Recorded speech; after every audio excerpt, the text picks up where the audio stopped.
Doctor Megha, मेरा सवाल आपसे कि एनजीओ से आप कहीं जुड़ी हुई हैं, अलग अलग कम्युनिटीज़ और युवा लड़कियों से आप मिलती रहती हैं, तो डव की जो सेल्फ एस्टीम प्रोजेक्ट का क्या कुछ असर दिखा है? किन पहलुओं का असर हुआ है? आपकी क्या राय बनी? आई थिंक सबसे बेहतरीन बिहेवियरल नज होता है उन लोगों के साथ वक्त बिताना जो आपको एक्सेप्ट करते हैं फॉर हु यू आर, जो आपको जज नहीं करते based on the way you look और सारे दिन आप में खामियां नहीं निकालते। तो इन तरह के लोगों के साथ रहना, और मुझे लगता है कि खुद के साथ अपने आप को किन्हीं कुछ तरह के प्रॉम्प्ट्स या रिमाइंडर्स देना जिनमें पॉजिटिव मैसेजेस एम्बेडेड हो। एक और तरह का प्रॉम्प्ट की self validation is maybe more important than the validation you receive from any other person. खुद को वैलिडेट करना ज्यादा जरूरी है किसी और की वैलिडेशन के लिए वेट करने से। और मुझे लगता है जस्ट रिमाइंडिंग योर सेल्फ की वेट से ज्यादा हेल्थ और स्टैमिना और इंड्योरेंस जरूरी है, उस पर ध्यान देना। सिर्फ अपनी बॉडी की अपीयरेंस पे ना फोकस करते हुए उसकी फंक्शनैलिटी पे फोकस करना और अप्रिशिएट करना कि आपकी बॉडी आपको कितना कुछ करने देती है। और एक और बहुत जरूरी reminder of being a smart and selective user of social media. ये समझना कि सोशल मीडिया एक डबल एज स्वॉर्ड है, वो बहुत एम्पावरिंग हो सकती है या बहुत टॉक्सिक हो सकती है depending on how you use it. इसलिए always being a smart user of social media. So I think ये कुछ चीजें अगर हम अपने आप को याद दिलाते रहें, they act as tremendously helpful behavioural nudges. बिल्कुल, आपने कहा कि सोशल मीडिया का स्मार्ट यूज होना चाहिए। आपके अनुभव में डॉक्टर मेघा, लड़कियां क्या अपने परिवारों से जो इन्फ्लुएंसेस लेती हैं, सेट आइडियाज़ होते हैं, उससे क्या अलग सोचने पर क्या वो तैयार हो जाती हैं? मैंने ये देखा है कि जब मैंने वर्कशॉप्स करी हैं,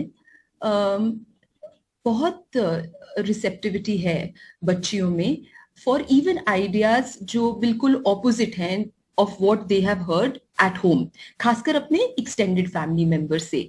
शायद बच्चियों ने हमेशा ये सुना हो कि गोरा होना बहुत जरूरी है, पतला होना बहुत जरूरी है, बट जब हम उनको alternative conceptions of beauty present करते हैं, जब हम अंदरूनी सुंदरता की बात करते हैं, बच्चियां बहुत रिसेप्टिव होती हैं इन चीजों की तरफ। It's almost like they are ready to break free of these old outdated notions of beauty, और वो बहुत रिसेप्टिव हैं टू द आइडिया कि ब्यूटी एक चेकलिस्ट में रिड्यूस नहीं करी जा सकती। एंड आई थिंक ये सारी रिसेप्टिविटी जो है उनके यूथ से ही आती है, because when you are young आप ज्यादा रिसेप्टिव होते हैं नई चीजों की तरफ।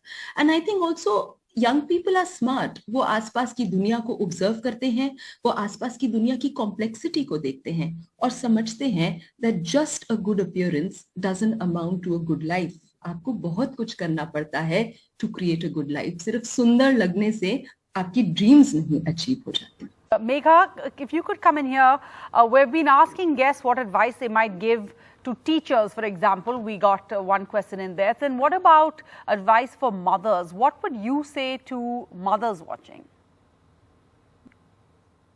So I have to, first of all, I think say two things. I believe and I have observed that whatever mothers tell their daughters plays a huge role in shaping the way daughters come to see themselves. And while I'm saying that, I also want to acknowledge that the role that fathers play is extremely critical as well. However, I'll focus on mothers for the moment. I think the first thing that mothers can do is have conversations with their daughters about appearance ideals, about artificial beauty, and alerting their daughters that as young women, their bodies will constantly be scrutinized and commented on. But their daughters need not pay heed to such comments, and certainly not allow such comments to define how they feel about themselves as people. The second thing for us to remember is that a lot of young women, when they judge themselves, are using this particular parameter of whether I am meeting societal notions of beauty.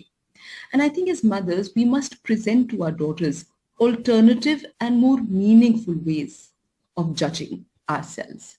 For example, instead of worrying about, do I look okay? Do I look good enough? A young person can probably ask that, am I doing enough for my community? Or a person can probably ask, am I being fair and kind in my dealing with other people? I think those are far healthier parameters for self-evaluation rather than, am I looking beautiful enough? And I think the third thing that we can do as mothers is be positive role models for our daughters by demonstrating healthy self-esteem. As mothers, when we can exhibit confidence in our competencies as women and show that to our daughters, I think our daughters' abilities to do the same naturally increase.